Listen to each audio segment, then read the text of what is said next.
Hola chicos, con todos, buenas tardes. Mi nombre es Paula Garcés y este año soy la oficial local de salud pública. Hola chicos, soy Eduardo Grijalva, soy el coordinador del comité de SCOME. Ahora le vamos a presentar a nuestro ponente. Es un doctor muy querido en la universidad, el doctor Ander Roca, y les voy a leer un poco de su currículum. Él es un médico general de la PUCE, médico especialista en imágenes y radiodiagnóstico por la USFQ. Tiene un fellow en imagen corporal e intervisionismo de la Universidad de Córdoba, Argentina. Tiene un diplomado en informática médica por la Universidad de Chile y un curso superior de informática médica en Estados Unidos. Bienvenido, Doc. ¿Qué tal? Saludos con todos, qué gusto, muchas gracias por su invitación. Entonces, espero que hayan tenido la oportunidad de revisar lo que les mandé de la cuestión de anatomía.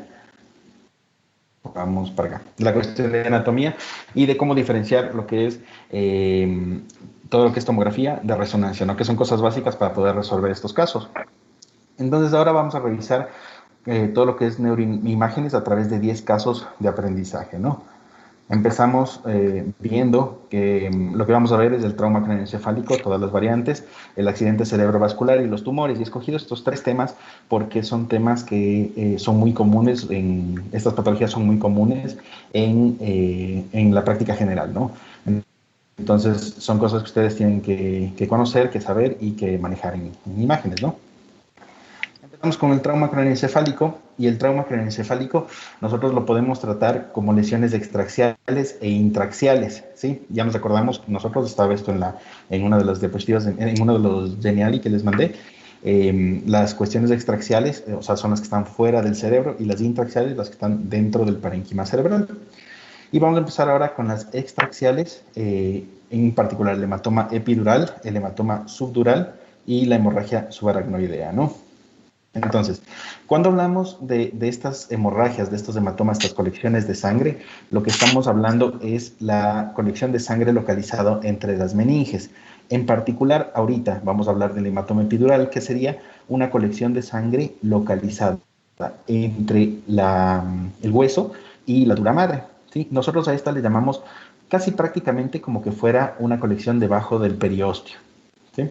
Entonces, estas colecciones que están debajo del periósteo tienen varias características. Una de las características es que el periósteo se abomba, ¿sí? Porque el periósteo es duro, entonces se abomba y produce esta imagen como que en barriguita en la imagen en la tomografía, ¿sí?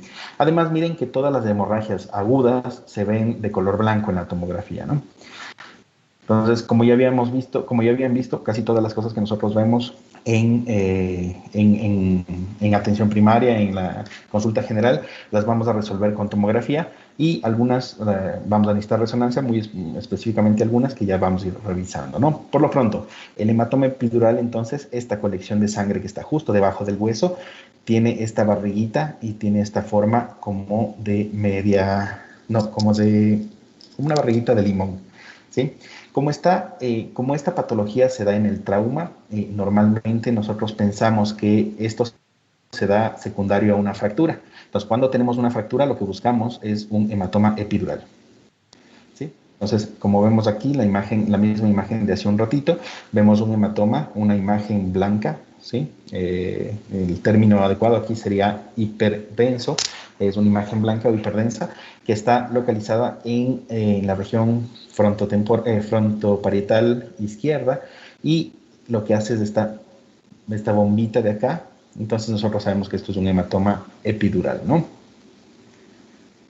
Vamos con el hematoma subdural. El hematoma subdural, en cambio, está debajo de la dura madre, ¿sí? Entre la dura madre y la aracnoides, ¿sí? Entonces, aquí tenemos esta colección de líquido, y esta colección de líquido se diferencia de la anterior, del hematoma epidural, en que el espacio es muy amplio. Normalmente el espacio del hematoma epidural, como está limitado por el periósteo, solo llega hasta los límites del hueso. Entonces, en cambio, el hematoma subdural, que es este que estamos viendo acá, sobrepasa los límites del hueso. Normalmente es un hematoma que es bastante extenso, ¿sí? Los dos son peligrosos, los dos tienen sus complicaciones, ¿sí? Pero esos son el tipo de hematomas. Fíjense las lesiones entonces blanca, eso significa sangre aguda, ¿sí? Y que la forma no es de barriguita como en el hematoma epidural, sino más bien una forma ahí sí de media luna o de un banano o un plátano, ¿sí? Es esa la forma típica del hematoma subdural. Este sangrado no se da por fractura del hueso. Entonces, el hematoma subdural no está relacionado con la fractura del hueso. Cuando nosotros vemos una fractura, tenemos que buscar un hematoma epidural. En cambio, el hematoma subdural no está relacionado con una fractura, ¿no? Entonces, esta es la forma. Y tenemos aquí la imagen agrandada, como ven, la forma como de un platanito o de una media luna, ¿sí? Que igual desplaza estructuras, como igual que el hematoma epidural que vimos hace un ratito, que es de color blanco y que no tiene asociado una fractura, ¿no? Hematoma subdural. Y vamos a hablar el tercer tipo de hemorragia, ya no se habla de hematoma, porque hematoma este en cambio es una hemorragia, y se le llama hemorragia porque ocurre entre la aracnoides, que es esta capa que tiene aquí estas prolongaciones hacia la pía madre, ¿sí? Entonces da en este espacio subaracnoideo, debajo del aracnoides. ¿Qué es lo que sucede aquí? Que en este espacio subaracnoideo se encuentra el líquido cefalorraquídeo. Vimos en el video también del documento de anatomía que les mandé que el líquido cefalorraquídeo está rodeando el cerebro, tanto por fuera como por dentro, en los ventrículos laterales, en los ventrículos segundo, tercer ventrículo, perdón, los ventrículos laterales, tercer y cuarto ventrículo. Entonces, tenemos aquí este espacio que es la aracnoides, y el líquido cefalorraquídeo que está aquí se mezcla con la sangre cuando hay hemorragias aquí, y lo que sucede es que no llega a desarrollarse un hematoma, no llega a organizarse el hematoma. Esa es la diferencia del hematoma epidural y subdural, que son en las capas más superficiales de las meninges, y este que es en la capa más profunda de la meninge, en que no se llega a hacer un hematoma, se hace una hemorragia, o sea, la sangre no se coagula, ¿sí? ¿Qué es lo que sucede? Este espacio subaracnoideo rodea todo esto del cerebro, ¿sí? Y lo que sucede es que el sangrado se mete aquí, ¿no? Entonces vamos a ver esta imagen, una imagen más grande. Fíjense cómo tenemos aquí estos metiditos que son las circunvoluciones, estas son las circunvoluciones cerebrales, y estos metiditos que están entre las circunvoluciones, que normalmente deben estar llenos de líquido cefalorraquídeo. En el caso de la tomografía, este líquido se ve negro. Fíjense el líquido cefalorraquídeo acá, negro, aquí en la parte externa negro, y en los ventrículos también negro. Pero lo que quiero llamarles la atención es que aquí, en donde está negro líquido cefalorraquídeo, al otro lado está blanco, ¿no? Y entonces, que esté blanco significa que nosotros aquí tenemos sangre. Entonces, esta sangre que está rodeando estos espacios que están entre las circunvoluciones es la hemorragia subaracnoidea. ¿Sí? Vamos a ver ya más adelante que hay otro tipo de hemorragia subaracnoidea, porque espacio subaracnoideo como tenemos no solo alrededor del cerebro, sino también dentro del cerebro, ¿no? Entonces ya vamos a ver eso también después. Listo. Entonces lo que acabamos de ver son las lesiones traumáticas extraaxiales, las que están fuera del cerebro. Y ahora vamos a ver las lesiones traumáticas intraaxiales. Y aquí vamos a detenernos un poco en el hematoma intracerebral, que es la contusión cerebral, y la lesión axonal difusa, que eso ya les voy a explicar después. Entonces, esta imagen que tenemos acá es la clásica contusión cerebral. Lo que tenemos es una lesión que está dentro del cerebro, ¿sí? Y esta lesión dentro del cerebro se da generalmente por un mecanismo de golpe. También pueden desarrollarse lesiones tipo contusión bajo mecanismos de contragolpe. Eso quiere decir que puede desarrollarse no solo donde le dieron el golpe a la persona, que sería un batazo, un golpe, un choque, un golpe directo, que produce una hemorragia o un sangrado dentro del cerebro, del parénquima cerebral, sino que también puede producir al otro lado, en donde se dio por efecto de contragolpe, ¿no? Entonces, esta es la imagen típica. Fíjense que nosotros tenemos aquí esta imagen blanca, que es intraaxial dentro del cerebro. Entonces, con eso reconocemos que esto es una contusión. Y tenemos también la lesión axonal difusa. Y para hablar de lesión axonal difusa, nosotros tenemos que identificar lo que ya habíamos visto también en el documento este de anatomía, que es qué es la sustancia gris y qué es la sustancia blanca. Entonces acuérdense que la sustancia gris son los cuerpos neuronales, la sustancia blanca son los axones, ¿sí? Lo que sucede en la lesión axonal difusa es que el mecanismo de trauma lo que hace es que haya un proceso de cizallamiento o arrastre de los cuerpos neuronales que son más pesados que los cables o los axones de los neuronas, y como son más pesados, algunos axones se arrancan de los cuerpos neuronales. Entonces lo que nosotros vemos son estas pequeñas áreas muy pequeñitas, puntiformes, blancas, como está señalado con la flecha azul, de lugares donde hay los sangrados. Y normalmente estos están en un espacio que se llama subcortical, o sea, debajo de la corteza. Acuérdense que la corteza o la sustancia gris son los cuerpos neuronales, y estos injurias axonales difusas se dan justo debajo de esta área, debajo de la corteza. Ahora, ¿qué es lo que sucede en estos pacientes? Y lo que sucede en estos pacientes es una cuestión que nosotros llamamos la discordancia clínico-radiológica. Porque como ustedes ven, la lesión axonal difusa es una cuestión que muchas veces es muy leve, la imagen no es tan llamativa, versus, qué sé yo, esta imagen de la contusión cerebral, que sí es muy evidente, o versus los sangrados extraaxiales como este, que por ejemplo es muy, muy evidente. La lesión axonal difusa es una lesión muy sutil, poco visible, y el resto del cerebro de hecho parece normal. Y sin embargo, en la lesión axonal difusa puede haber este proceso de disociación clínico-radiológica, es decir, que el paciente puede estar muy afectado, qué sé yo, con un Glasgow 3, muy mal, con necesidad de respirador, qué sé yo, y tener apenas en imágenes de estas lesiones muy pequeñitas, ¿no? Lesión axonal difusa. Vamos a hacer entonces ahora un pequeño trabajito de casos clínicos. Yo les voy a presentar unas imágenes, les voy a dejar un tiempito prudente para que vean las imágenes, y después vamos a pasar a este programa Mentimeter, a través del cual vamos a ir resolviendo estos casos, ¿sí? Entonces, acuérdense, hemos visto trauma cráneoencefálico. Entonces, les estoy mostrando yo una tomografía de un paciente de 28 años que sufre un accidente de motocicleta. El paciente sí llevaba casco, pero el casco se rompió totalmente. El paciente está ahorita con un Glasgow de 10 y como si tiene un hematoma en la región frontoparietal izquierda. Entonces, a partir de estas imágenes y del caso que yo les envío, que les relato, por favor, vamos a responder esta pregunta. Igual vamos a tener unos minutitos, un minutito para responder esta pregunta.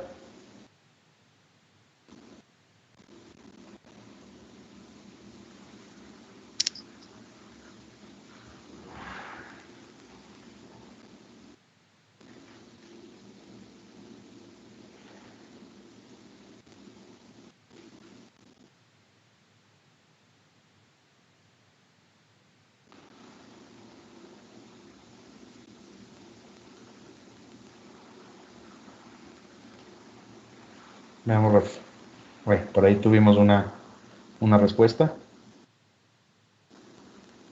Quisiera que todos se conecten a esta página, que me parece que ya les habían indicado en los chats, y usen este código para responder esta primera pregunta.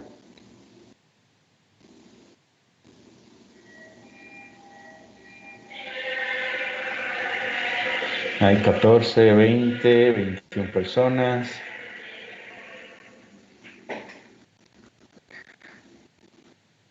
Por ahí demos un minutito más para la respuesta.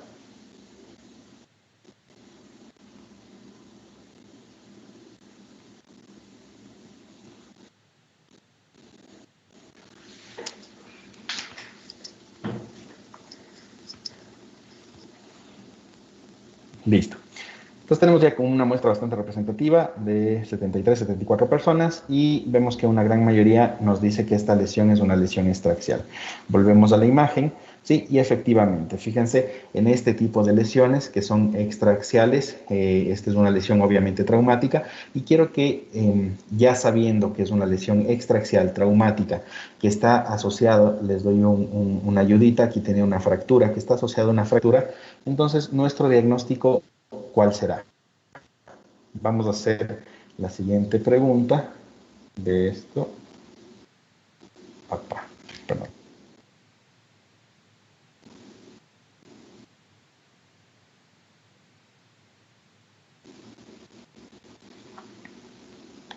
Vamos a hacer la siguiente pregunta acá. Déjenme un segundito que se...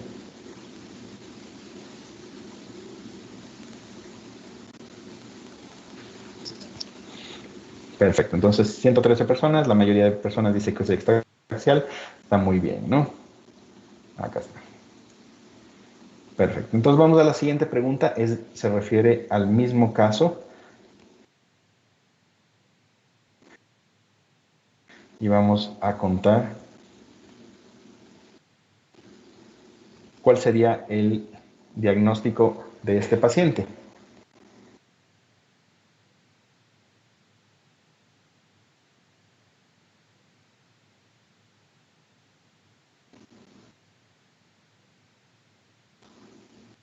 Perfecto, se acaba el tiempo en un segundito.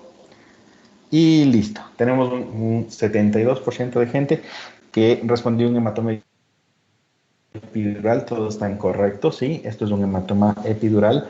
Para los que no lo hicieron así, fíjense que tenemos esto, que es una lesión extraaxial asociada a una fractura, lesión extraaxial asociada a una fractura con barriguita, pues es hematoma epidural, ¿sí? Hematoma epidural que es peligroso, hay que llamarle al neurocirujano para que lo evacúe cuando es así de grande.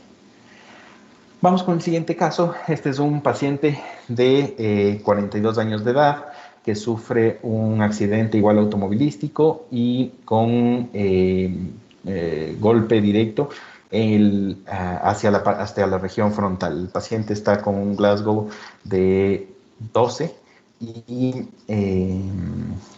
presenta esta tomografía, ¿no? Entonces voy a dejarles un segundito para que ustedes vean la tomografía, ¿sí?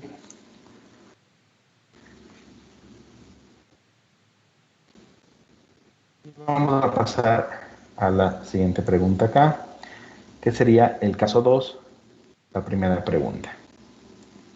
¿Dónde están localizadas las lesiones? Y esto tiene que ver más que nada con la anatomía del cerebro, ¿no? Entonces, antes de que salga la respuesta, ya hay unos 30 participantes más o menos, tenemos la imagen. Y creo que tenemos ya el tiempo. Perfecto, ¿sí? Entonces están localizadas en el lóbulo frontal. Es importante saber que las lesiones, vamos acá, las lesiones más o menos, si es que nosotros queremos separar, esto es el lóbulo frontal, quizás un poquito menos, el lóbulo parietal, lóbulo occipital y en los cortes más inferiores tenemos el lóbulo temporal, ¿sí? A esta altura. ¿Sí? Pero perfecto, estas lesiones están en el lóbulo temporal. Perfecto. Entonces, este paciente que tiene estas lesiones en el lóbulo frontal, vamos a ver qué lesiones son. Las lesiones son intraaxiales, son extraaxiales.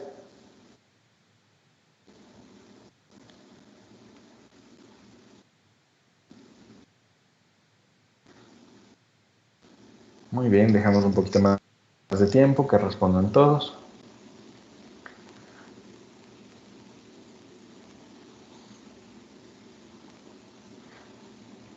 Y bueno, creo que ya hay una tendencia, exacto. Las lesiones son intraaxiales. Entonces, fíjense aquí como tenemos permítanme, borro esto. ¿Sí? Y lo que tenemos son estas lesiones blancas, eso ya nos dice que tenemos unas lesiones, como es hemorrágica, o sea que esto es sangre, ¿sí? Blanco es sangre y está dentro del parénquima cerebral, eso nos dice que es intraaxial. Perfecto, a las 111 personas, 114 que respondieron intraaxiales, ¿sí? Y vamos con la siguiente pregunta.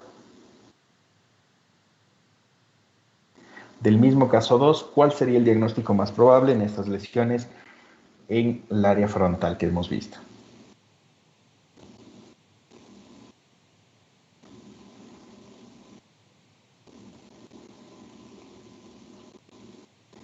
acaba el tiempo y terminamos.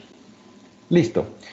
Ya, la mayoría de gente dice lesión axonal difusa, lo cual está incorrecto. Estas son contusiones hemorrágicas, ¿sí? Las contusiones hemorrágicas, acuérdense que la lesión axonal difusa son lesiones puntiformes, muy de puntitos. O sea, un puntito blanco por ahí eventualmente. Estas son ya lesiones quizás no tan grandes como las del caso 1, ¿sí? Pero siguen siendo lesiones, digamos, de tamaño mediano, moderado, ¿no? De todas formas, es importante saber que una lesión intraaxial en el contexto de un trauma, nosotros pensamos en una contusión, una lesión axonal difusa, los dos serían diagnósticos que pensamos. En este caso, es un paciente que aunque tiene un Glasgow bajo, sí tiene estas contusiones frontales bien puestitas, ¿no? Este caso sería de contusiones cerebrales. Vamos a hablar del caso 3, y este caso es un paciente de 35 años, masculino, que tiene una caída de su propia altura, pero que se golpea en la región temporal derecha contra una mesa. No sufre fractura, pero tiene un dolor de cabeza bastante fuerte, ¿sí? Y tenemos esta imagen. Les voy a dejar unos segunditos la imagen para que ustedes me digan.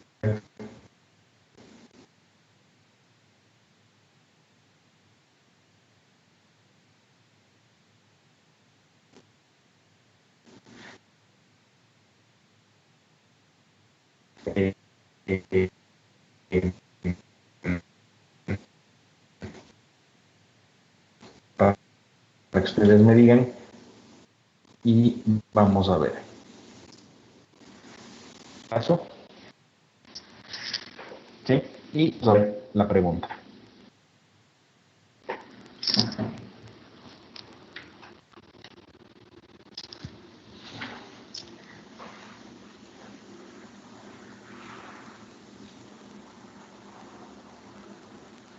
Perfecto, entonces, ¿cuál sería el diagnóstico más probable en este caso?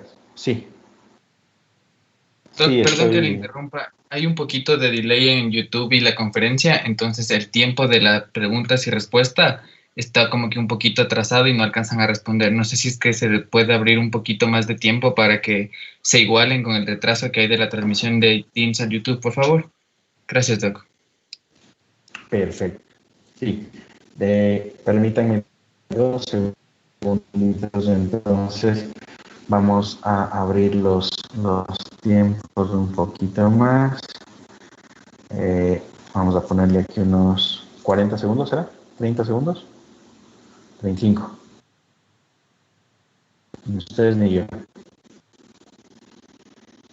Bueno, a partir de la próxima pregunta, porque bueno, esta ya estuvo respondida, ¿no? Entonces, esta tenemos una hemorragia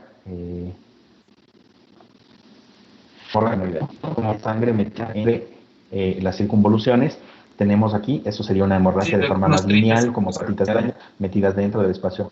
Ya, perfecto. Dentro del espacio subaracnoideo, entonces es una hemorragia subaracnoidea, ¿no? Perfecto, vamos a la siguiente pregunta y aumentémosle el tiempo porque estaba esto puesto para...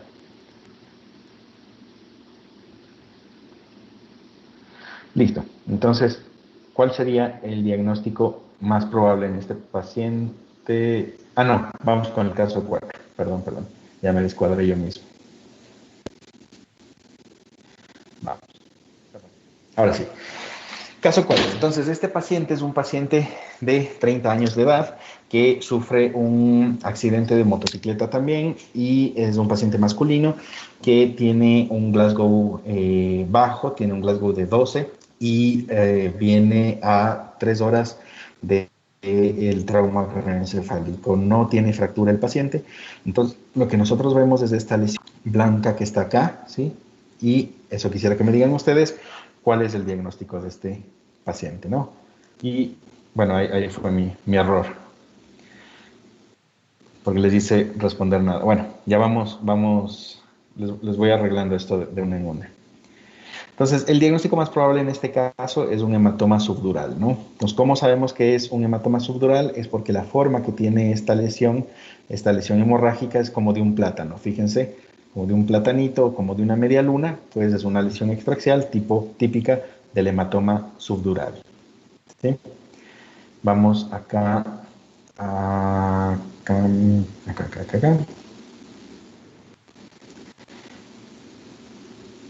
Chévere.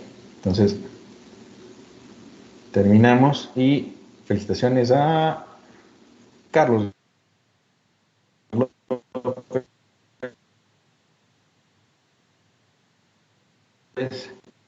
que tiene 3.391 puntos. Bien por ti, Mili, Tomás, Jairo, Tony. Felicidades, están entre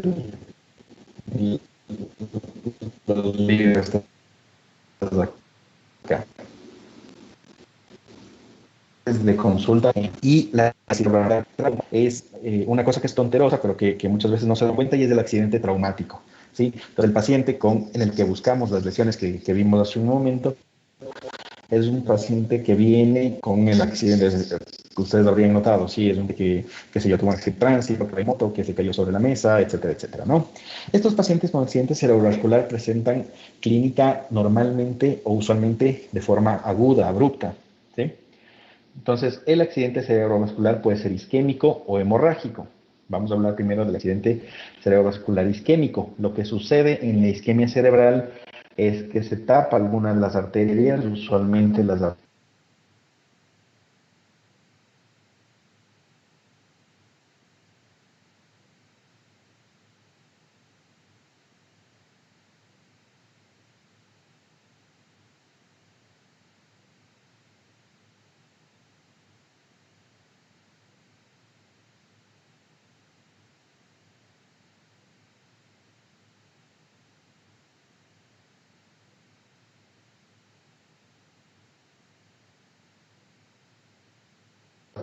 grandes del cerebro, la cerebral anterior, media y la posterior.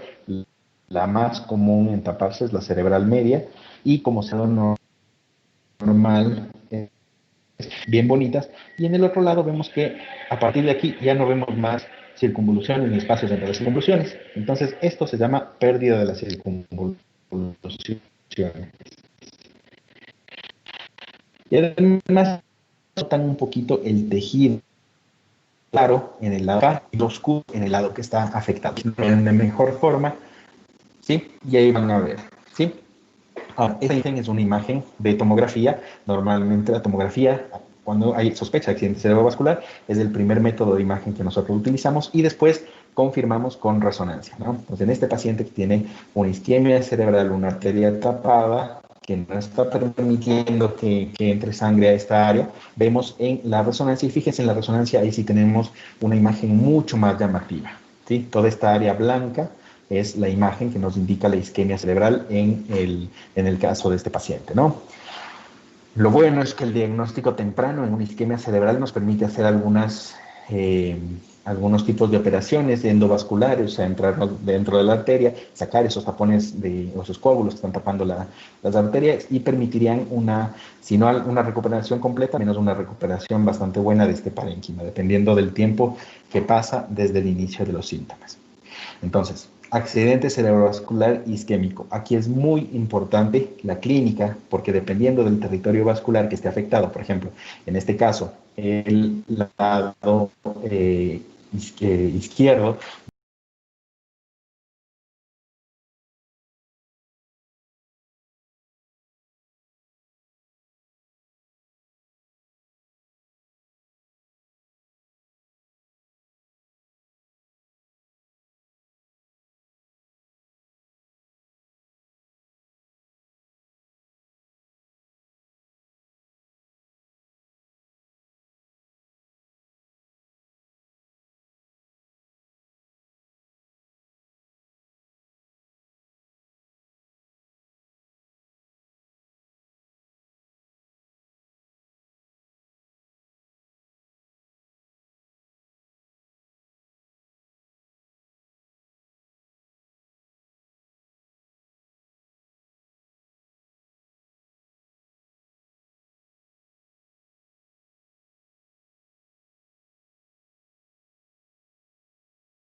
Bueno, mil disculpas con los problemas de conexión, pero les repito, a ver.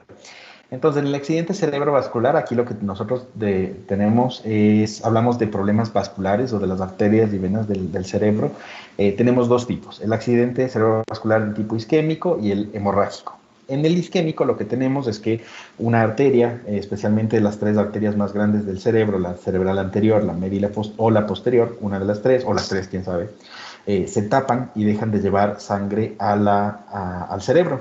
Entonces, lo que ocurre es que nosotros cuando hacemos la primera imagen que nosotros hacemos es la tomografía, que es esta imagen que vemos acá, lo que tenemos ahí es que va a haber este proceso de desaparición de estos espacios que están entre las circunvoluciones. ¿Sí? Entonces, todos estos espacios que normalmente están aquí, este espacio de aquí, este espacio negrito por acá, este espacio negrito por acá, nosotros al otro lado vemos que solo tenemos este espacio de aquí y el resto no lo vemos. Está totalmente aplanado. ¿Sí? Ese es el primer signo. No vemos ese patrón de circunvoluciones y espacios entre circunvoluciones en el lado que está afectado. Entonces, ya sospechamos que al lado izquierdo de este paciente, nosotros debemos acordarnos que en radiología todo es al revés, derecho está a este lado, izquierdo a este lado. Todo lo del lado izquierdo está afectado. Pero además debemos darnos cuenta que el parénquima, esto que está aquí, se ve de diferente color en el lado que está normal y un poquito más oscuro en el lado que está afectado. Voy a quitar todas las líneas que he hecho para que ustedes puedan ver de mejor forma. ¿Sí? Pero ahí se dan cuenta. Entonces, fíjense que toda esta área de aquí está más oscura si ustedes comparan con el área del otro lado, con el contralateral. Entonces, esos hallazgos, y aquí podemos sacar una conclusión versus las imágenes que veíamos hace un rato de las hemorragias, la sangre aguda, cuando sale sangre y hay sangre en el organismo, en la tomografía se ve blanca, la sangre aguda se ve blanca. En cambio, el proceso de isquemia se ve más bien negrito, ¿sí? Se ve oscurito, ¿sí? Entonces, fíjense, tenemos aquí además la confirmación, porque después de signos que nos pueden indicar una isquemia en una tomografía, hacemos una resonancia. En la resonancia tenemos, en cambio, un signo pues muy evidente de una isquemia cerebral. Toda esta área blanca en la resonancia pues es muy, muy, muy evidente, y si no, no se nos puede escapar. De los signos que son más sutiles en la tomografía, en la resonancia se pueden ver de mucho mejor forma, ¿no? Nos borramos las entradas y eso vemos. Entonces acuérdense, el ACV o el accidente cerebrovascular isquémico se ve como una área negrita y con esta aplanadura o con este aplanamiento o borramiento de los espacios entre las circunvoluciones, ¿no? En la resonancia, en cambio, como les digo, es mucho más evidente, especialmente en una secuencia que se llama FLAIR. Perfecto, ahí vemos las flechas que están señalando el accidente cerebrovascular de tipo isquémico. Y aquí es importante también saber los territorios vasculares. Entonces, las tres arterias más importantes del cerebro son las cerebrales anteriores, que son dos, una a cada lado. Las cerebrales medias, igual una a cada lado. Y las posteriores son una a cada lado.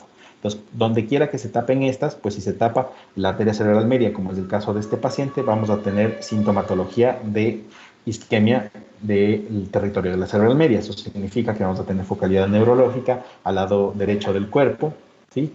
Y en cambio, si es que fuera más bien frontal, tuviéramos sintomatología de frontalización, que eso es diferente, y si fuera en la región occipital, igual, o la cerebral posterior, sería sintomatología occipital, y en ese tenemos problemas de la visión, problemas de ataxia, del equilibrio, ¿sí?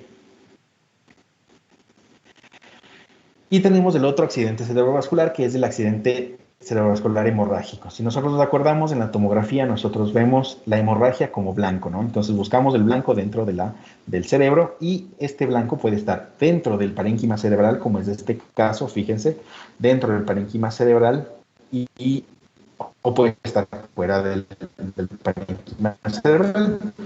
Cuando nosotros tenemos hemorragia, o sea, un paciente que no viene con un antecedente, viene con un antecedente de un inicio súbito de síntomas o pérdida de conciencia, puede ser, nosotros hacemos la tomografía y vemos esto, sospechamos que esto es un evento cerebral en las arterias o las venas del cerebro, y a partir de esto nosotros podemos decir esto es una malformación arteriovenosa, ¿sí? Porque está dentro del cerebro, las malformaciones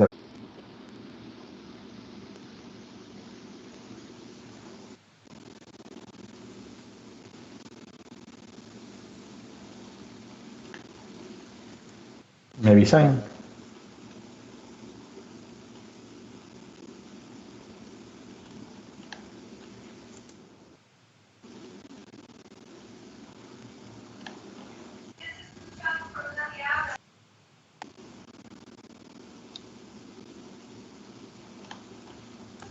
Javi, nos avisas, ¿ya?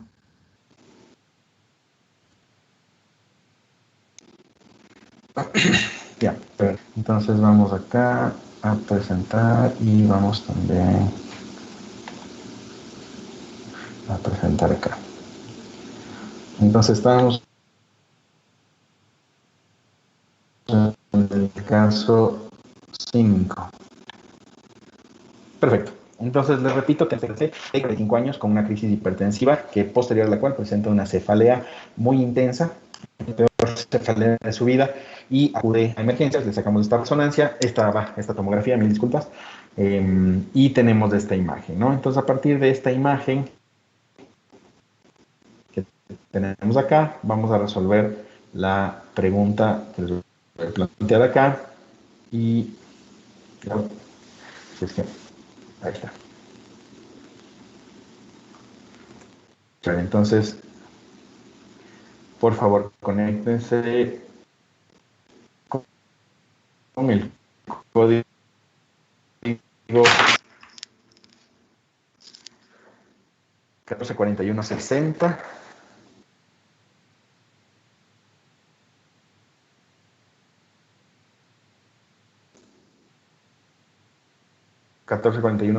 Y creo que están ya, perfecto, ahora sí estamos.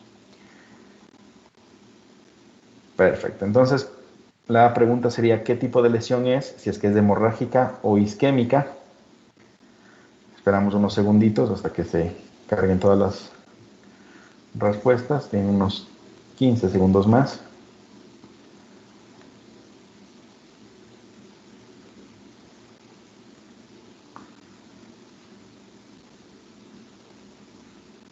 Y ya se acaba. Perfecto. Entonces, efectivamente, es una lesión hemorrágica. Muy bien a las personas que respondieron. ¿Sí? ¿Cómo sabemos que es una lesión hemorrágica? Fácil, porque en la tomografía la vemos blanca, ¿no? Entonces, tenemos una lesión hemorrágica blanca. Ya sabemos entonces en ese caso cuáles son los diagnósticos diferenciales. Y justo eso es la siguiente pregunta, ¿no? ¿Cuál es el diagnóstico más probable entonces en ese caso, en el paciente que tiene esto? Vamos viendo con respecto a la...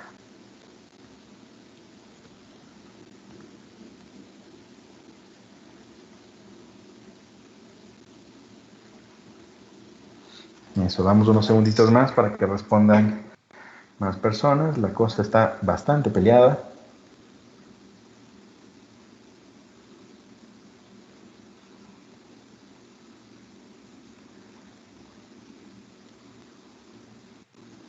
Muy bien. Esperamos que lleguen a los 100.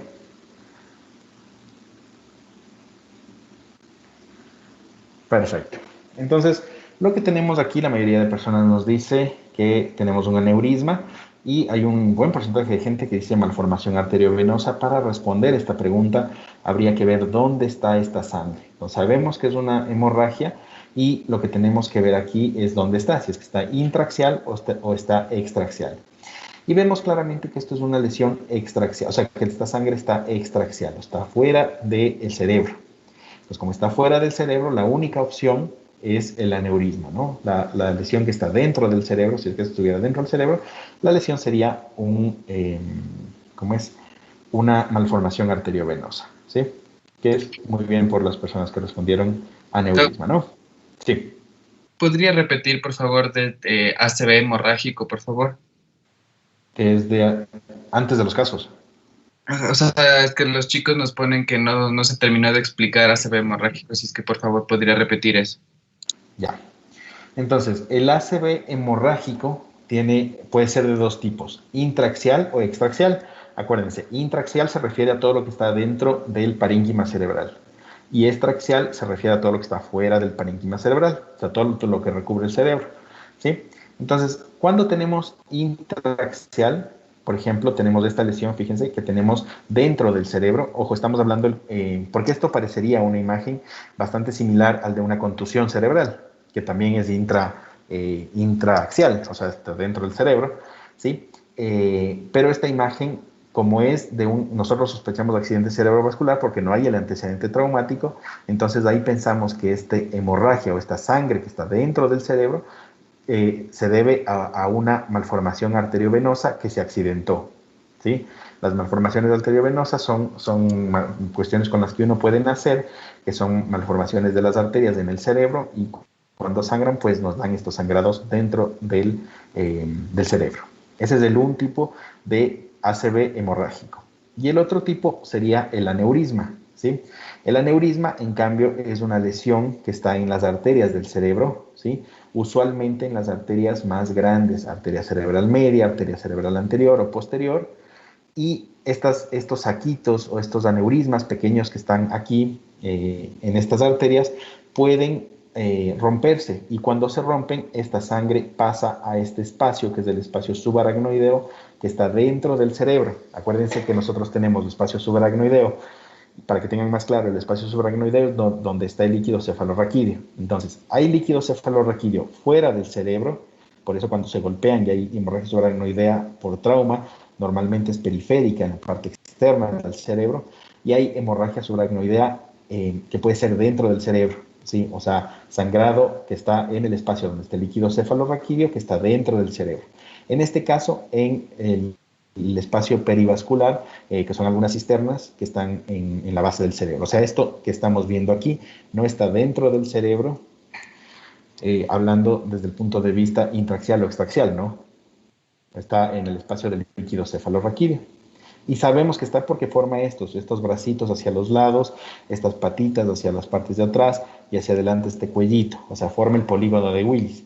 Es como que sangre que está escapada justo en este espacio perivascular, ¿sí? Y en este caso sabemos que es una ruptura de un aneurisma. Los aneurismas nunca hacen una hemorragia intraaxial, sino más bien extraaxial. Siempre se relacionan con hemorragias subaracnoideas, ¿no? Por eso les decía, este primer caso que resolvieron muchas personas, esto es un sangrado que está justo en el espacio subaracnoideo, y vemos que tiene estas patitas atrás, estos bracitos acá, esta cuellito adelante, entonces está en este espacio. Entonces, probablemente lo que fue es un aneurisma que se ha roto. En imágenes, la primera imagen que nosotros hacemos, capaz y no lo vemos al aneurisma que se rompió, ¿sí? Pero vemos esta hemorragia.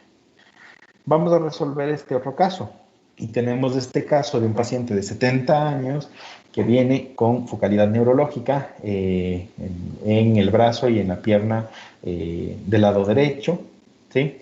Y, y tenemos esta imagen en la tomografía, ¿no?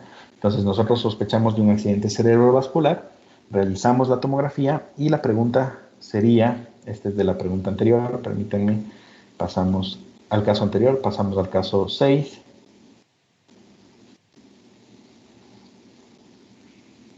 La pregunta sería, ¿dónde está localizada la lesión?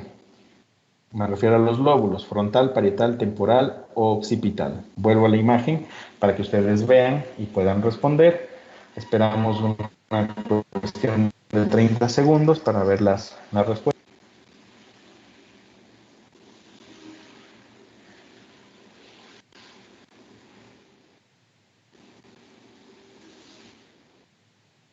Faltan 3 segunditos.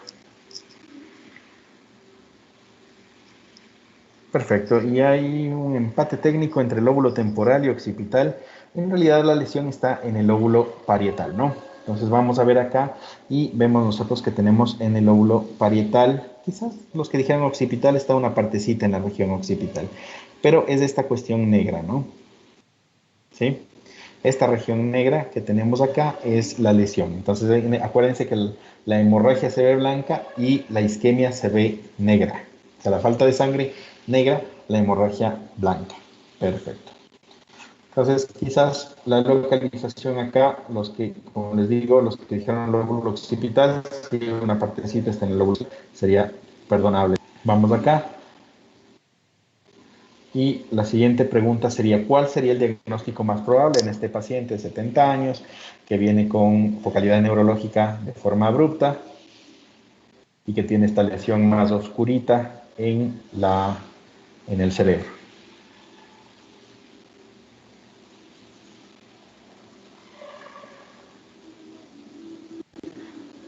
Terminamos en un segundo. Y tenemos isquemia, ACV isquémico. La respuesta correcta es ACV isquémico, ¿no? Entonces, por ahí alguien dijo isquemia, sí, está muy bien. Está bien. ACV isquémico está bien, isquémico está bien. Vamos para cuestión de puntajes. Parietal, eso era de la pregunta anterior. ACV isquémico está bien.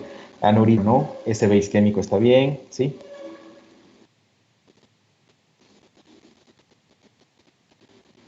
Perfecto. Listo. Vamos con el siguiente caso. Y tenemos este caso de un paciente de 40 años que ha tenido cefaleas en los últimos 6 meses y que tiene de pronto una cefalea muy fuerte y desvanecimiento. A la tomografía lo que tenemos es esta imagen bastante llamativa y la pregunta sería, sí creo que la pregunta sería, ¿dónde está localizada la lesión? ¿Intraaxial o extraaxial?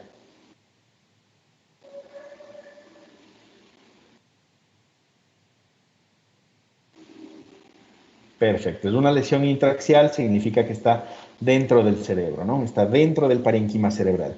Fíjense que una lesión intraaxial, cuando se habla de hemorragia, normalmente, aunque desplaza la línea media, no es el desplazamiento de una lesión extraaxial. Cuando hay una lesión fuera del cerebro, desplaza el parénquima bastante, o sea, mucho más, ¿no? Chévere. Entonces, sí, efectivamente tenemos una lesión intraaxial. Vamos a ver la siguiente pregunta.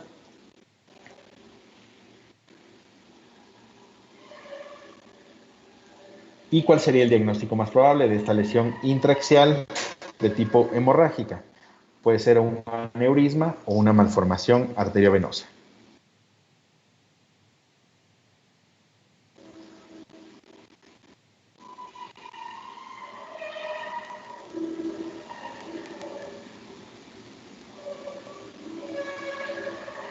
Esperamos unos segunditos más. Terminamos.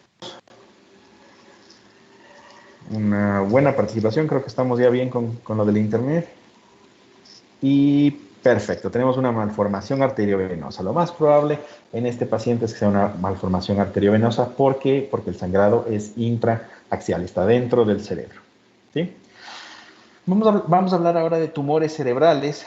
Y la cuestión cuando se habla de tumores cerebrales es que es un tema bastante complejo, bastante largo, ¿sí? Pero la forma de acercarse a los tumores cerebrales es esta tablita que es bastante simple. Entonces, cuando nosotros encontramos un tumor, ¿sí? Y ojo, que el paciente con tumor normalmente es que cerca de un 80% debutan con convulsiones, ¿sí?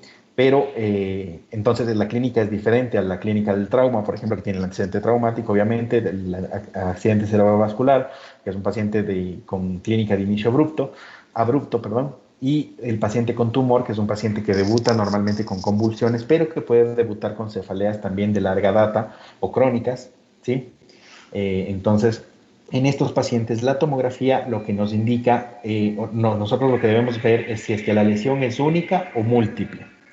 Si es que la lesión es múltiple, tenemos que ver si es que es intra o extraaxial, porque esto nos puede decir que puede ser metástasis o un meningioma, ¿sí?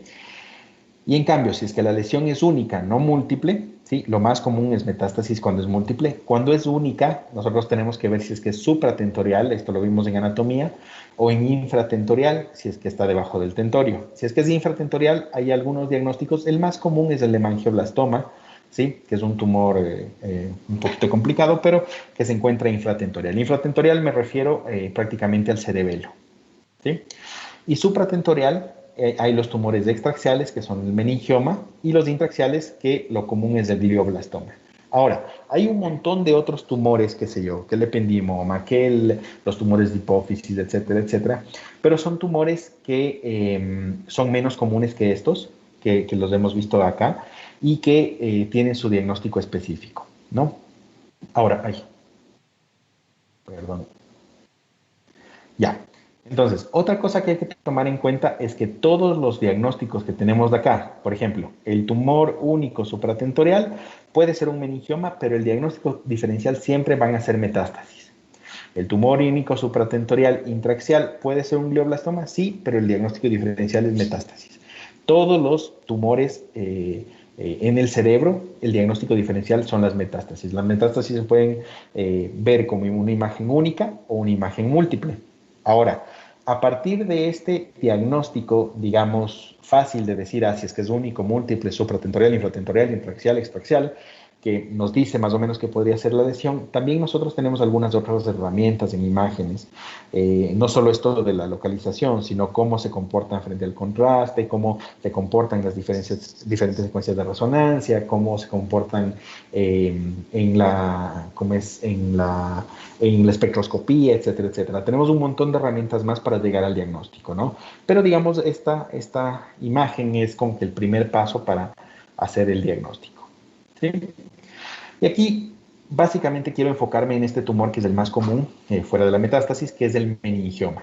Entonces el meningioma es un tumor que nace de las meninges, y como nace de las meninges, viene la meninge normal, chiquita, delgadita, se engrosa y hace el cuerpo del meningioma, y después hace se vuelve a adelgazar, adelgazar, adelgazar hasta que termina en la meninge, ¿no? Entonces el meningioma tiene esta característica que se llama los brazos o coladurales. Algunas personas incluso dicen el signo del caracol, porque parece que tiene una colita, una cabeza, pues, y el caparazón arriba. Fíjense cómo tienen los meningiomas, ¿cómo es? Este gordito, y los bracitos o piernitas o colitas, como le quieran decir, de las colas durales, que es el signo del engrosamiento de las meninges, ¿no? Entonces, nosotros al meningioma lo podemos ver en cualquier parte. Puede estar supratentorial, infratentorial, puede ser único, puede ser múltiple, y por eso lo verán en varios lugares en el cuadrito que habíamos visto. Fíjense que el tumor único supratentorial extraaxial es el meningioma, y el tumor múltiple extraaxial, perdón, es el meningioma, ¿sí? Es porque es un tumor bastante común. Chévere. Vamos a ver algunos casos clínicos, ¿sí? Entonces, tenemos este caso de un paciente de 40 años que tenemos esta lesión que le encontramos aquí. Es un paciente que debuta con convulsiones y queremos saber cuál es el diagnóstico, ¿no? Vemos un poquito la imagen y pasamos a la pregunta, ¿no? Permítanme, salgo de acá, vamos a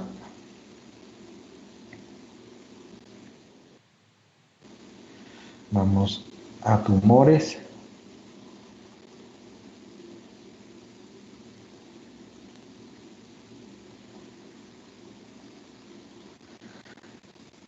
Y acá vamos cambiando esto porque si no nos quedamos con poca participación.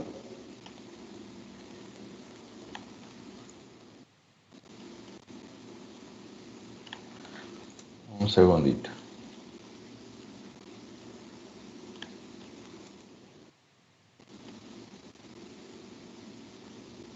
Ya. Perfecto. Entonces,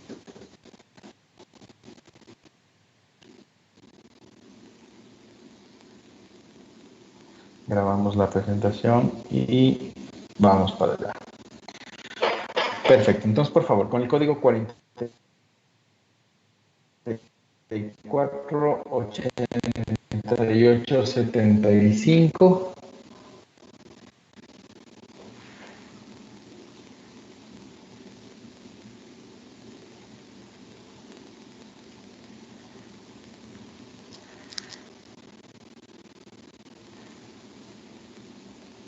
Perfecto. Entonces, la pregunta sería, ¿dónde está localizada esta lesión? La respuesta es si es que está intraaxial o extraaxial.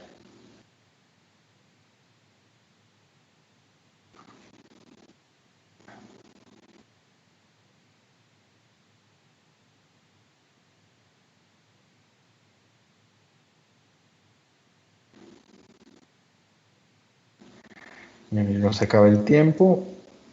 Unos segunditos más. Y perfecto. Entonces esta lesión evidentemente es una lesión intraaxial. Muy bien, 77 personas dicen sí, efectivamente esta es una lesión intraaxial, ¿no? Vamos a ver. Entonces, siendo una lesión intraaxial única, suponiendo que sea una lesión intraaxial, o sea, es intraaxial, perdón, suponiendo que sea única, que no hayan más, vamos a preguntar. Según la tabla que habíamos visto, ¿cuál sería el diagnóstico más probable? Acá tenemos, puede ser un glioblastoma o versus METS, acuérdense que todo es versus METS, meningioma versus METS o hemangioblastoma versus METS.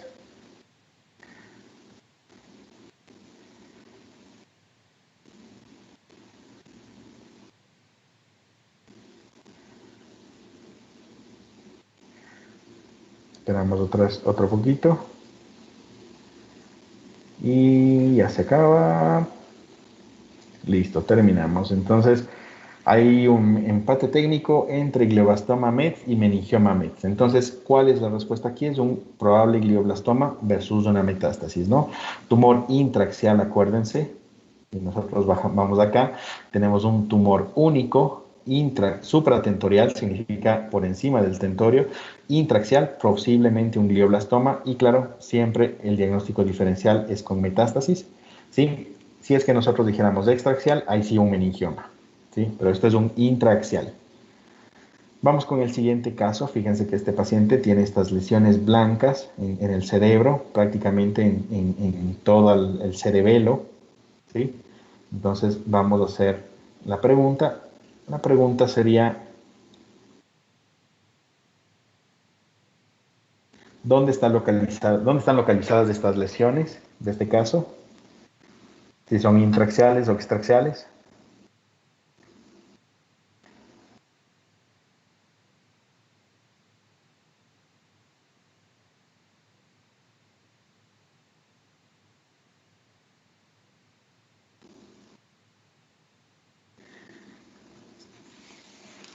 Esperamos unos segunditos más.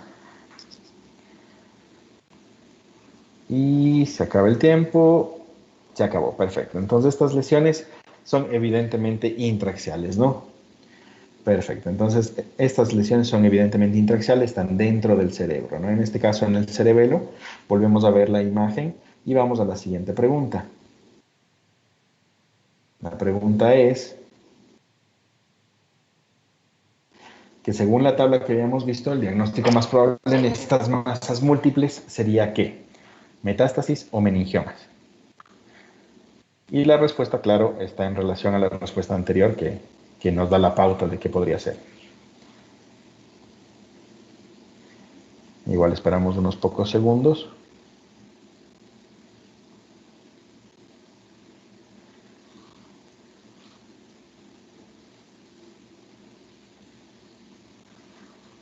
Y terminamos. Perfecto. Entonces, sí, perfecto. Entonces, muchas personas dicen metástasis, algunas personas dijeron meningiomas, pero la respuesta correcta son metástasis, ¿no? Muchas lesiones intraaxiales, ¿sí? En este caso se les ve debajo o sea, en la infratentoriales, pero seguramente tienen supratentoriales también, son metástasis, ¿no? No son meningiomas porque no tienen esa colita dural que deberían tener los meningiomas.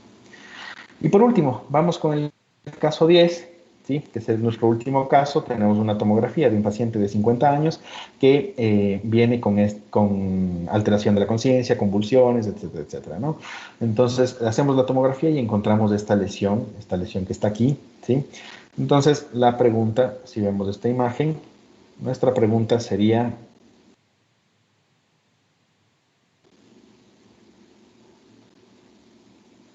¿dónde está localizada la lesión primero? Si es que es intraaxial o extraaxial, a partir de este dato, acuérdense, igual que en el otro, pues sabemos que es un diagnóstico versus otro diagnóstico.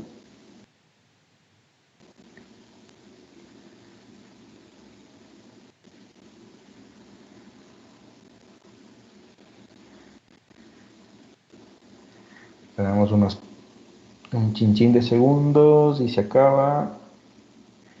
Listo.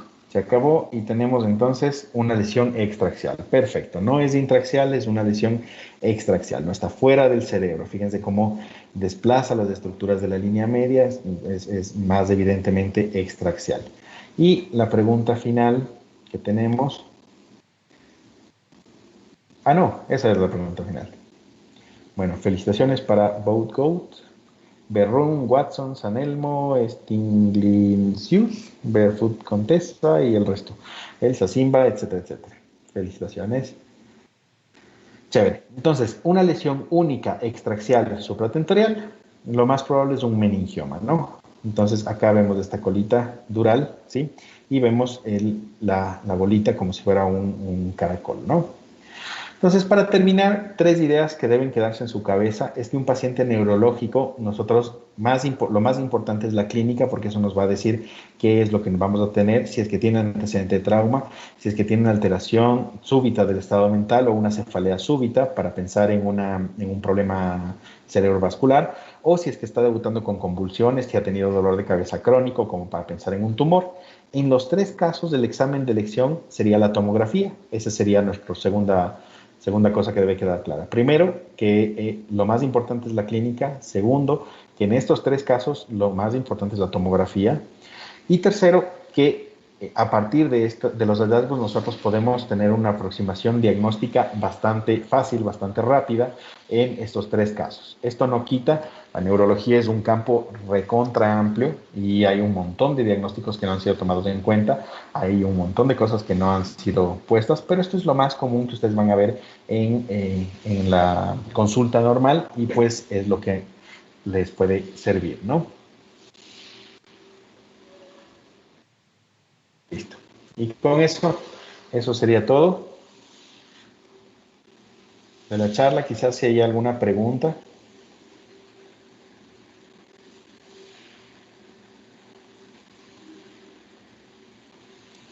Sí, Doc, ya le leemos las preguntas que tenemos. Chévere.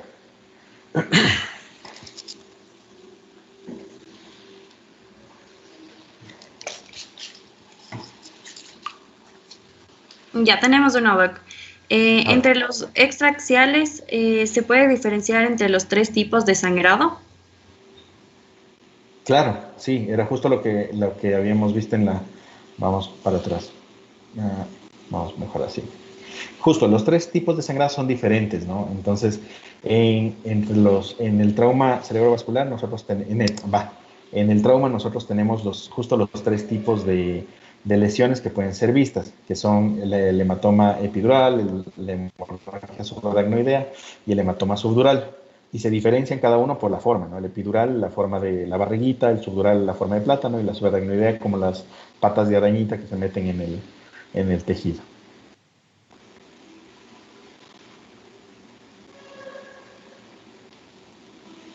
Sí, pero me dice que sí, o sea, clínicamente. Clínicamente no. En general la hemorragia subaracnoidea es una cefalea muy fuerte y los 2 hematomas lo que hacen es bajar el Glasgow, producir como es aumento de la presión intracraneal, signos de herniación, signos clínicos de herniación, que son bastante similares en los 2 casos. Entonces clínicamente más bien no.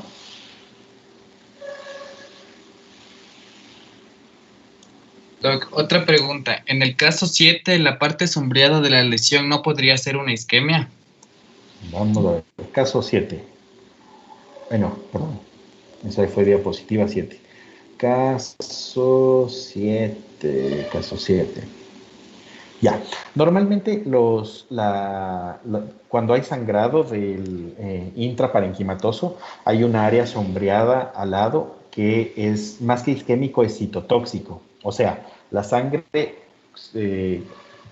se riega dentro del parénquima cerebral produce un proceso de muerte celular. O sea, y por eso se dice que es citotóxico. Entonces, ese edema citotóxico que hay alrededor se ve como esa parte más oscurita.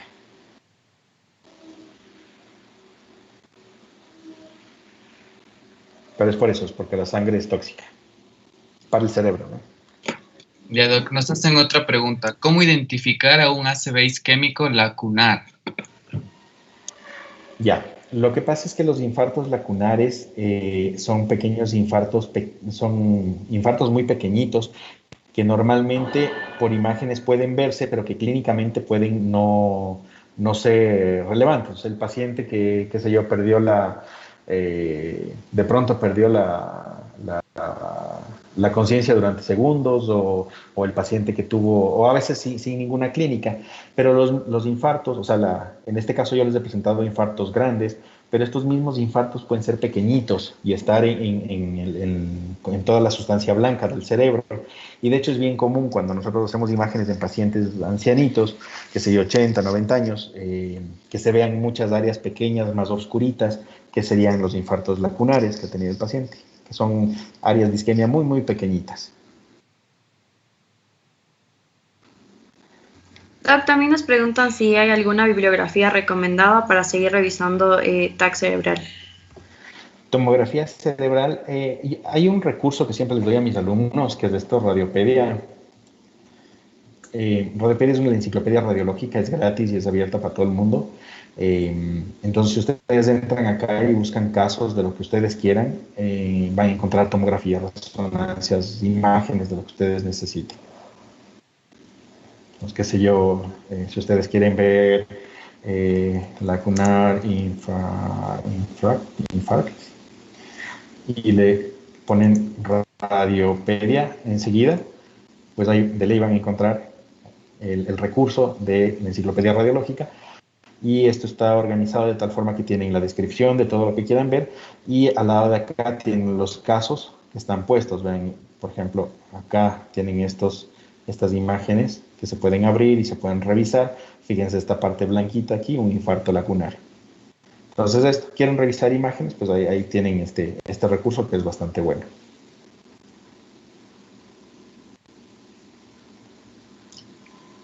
Gracias, Doc. Otra pregunta. En caso de que el paciente llegue inconsciente, ¿cómo puedo diferenciar que es por trauma o no? Claro, esa es una muy buena pregunta, ¿no? A veces hay los pacientes que tienen SBs grandes que llegan inconscientes, o sea, qué sé yo, le encontramos al abuelito en el baño caído, no sabemos si se golpeó, se cayó, se infartó, qué pasó. Entonces, claro, en esos casos el paciente de una no puede tener un examen clínico, no podemos tener clínica, entonces de una pasa una tomografía. Como ven, la mayoría de cosas que se pueden ver en el cerebro se ven con la tomografía. Entonces, la tomografía normalmente nos resuelve qué es lo que puede tener. Y si no, claro, la resonancia es mucho más fácil. Gracias. En caso de enfermedades desmielinizantes, ¿sería mejor realizar una resonancia? Sí, claro. Las enfermedades desmielinizantes se ven mucho mejor en resonancia. Hay signos de tomografía que se pueden ver. Si ustedes quieren ver, hay un acrónimo que se llama Dr. Magic en tomografía, que nos indica todas las lesiones que pueden verse en la tomografía de esta forma, como un anillo, como una lesión con un anillo blanco. ¿Sí? Una de esas lesiones son las lesiones desmielinizantes y se pueden ver en tomografía. Pero sí, de hecho, para diagnosticar si sospechan de una enfermedad desmielinizante, lo indicado sería la resonancia. Eso no quita que en la tomografía podamos ver estos signos, ¿no? Gracias, Doc. ¿Cuál es la clínica si existe una lesión en el tronco basilar? Normalmente en el tronco basilar tenemos dos cosas. Tenemos los últimos centros neurológicos de los pares craneales. Acuérdense que tenemos la sustancia gris en la corteza cerebral, sustancia gris en los núcleos basales y sustancia gris en el tallo cerebral. Entonces tenemos neuronas ahí específicas que son neuronas de intercambio con las neuronas superiores, y tenemos centros neuronales definitivos propios de los pares craneales. Y los que están ahí son los centros que se encargan de la respiración, del movimiento del diafragma, ¿sí? Entonces, normalmente una lesión de esas neuronas pues produce alteración en estas cuestiones, ¿no? Respiración, movimiento del diafragma.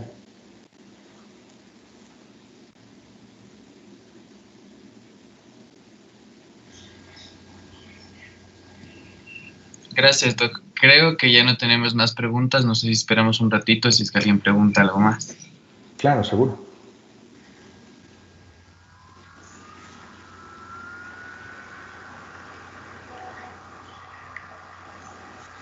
Sí, Doc, ya no hay más preguntas. Entonces, bueno, les queremos agradecer a todos por haber participado y haberse interesado en este proyecto. Les vamos ya a subir igual a YouTube todo lo que grabamos y también les vamos a pasar la presentación del doctor. Muchísimas gracias, Doc, por su ponencia y no sé si quiera igual decir algo. No, sí, muchas gracias a todos por esta oportunidad. Con los que ya nos conocemos, un abrazo inmenso, siempre es un gusto. Con los que no, pues ya nos veremos en un futuro. Y mucha suerte y mucho ánimo, ¿no? Muchas gracias, Doc.